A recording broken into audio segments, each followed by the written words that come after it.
Hi Raghu, ఎలా ఉన్నావు? ఎవరండి మీరు? రఘు, నేను లావణ్య. లావణ్య, చెప్పండి. రఘు, ఏంటి కొత్తగా చెప్పండి అంటున్నావు, ఏమైంది? అదేం లేదు లావణ్య, నీకు ఆల్రెడీ పెళ్ళి అయిపోయింది. నేను నిన్ను ఎలా అని పిలుస్తాను ఇంకా? ఎలా ఉన్నావు రఘు, ఏంటి ఏమైంది?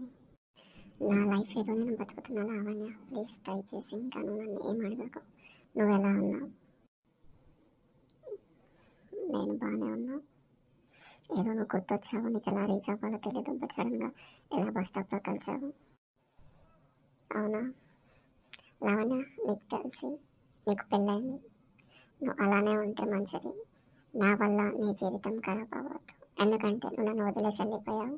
నేను ఎలానో లైఫ్ లీడ్ చేస్తున్నా, బట్ దయచేసి నువ్వు మళ్ళీ నా లైఫ్లోకి నువ్వు రాకు, నీ లైఫ్లోకి నేను రాను. అనవసరంగా మన వల్ల ఆ పర్సన్ని ఇంకో పర్సన్ నేను దూరం చేయదలుచుకోలేదు. థ్యాంక్స్. రఘు, అలా నాకు రఘు. లావణ్య, మీకు తెలిసే అమ్మాయిలు మర్చిపోతారేమో ప్రేమను, బట్ మా అబ్బాయిల మేము ప్రేమను మర్చిపోలేము, గుండెలో పెట్టి చూసుకుంటాము. ఒక్కసారి నీకు పెళ్ళి అయిపోయిందంటే నేను నిన్ను నా లవర్ లాగా చూడను, నేను ఒక మంచి అమ్మాయి లాగా చూసుకుంటాను. నీకు ఏదైనా కష్టం వస్తే నీకు నేను ఫ్రెండ్ లాగా నేను ఎప్పుడూ ఉంటాను, బట్ నీ కంటిలో నేను చూడలేకపోతాను.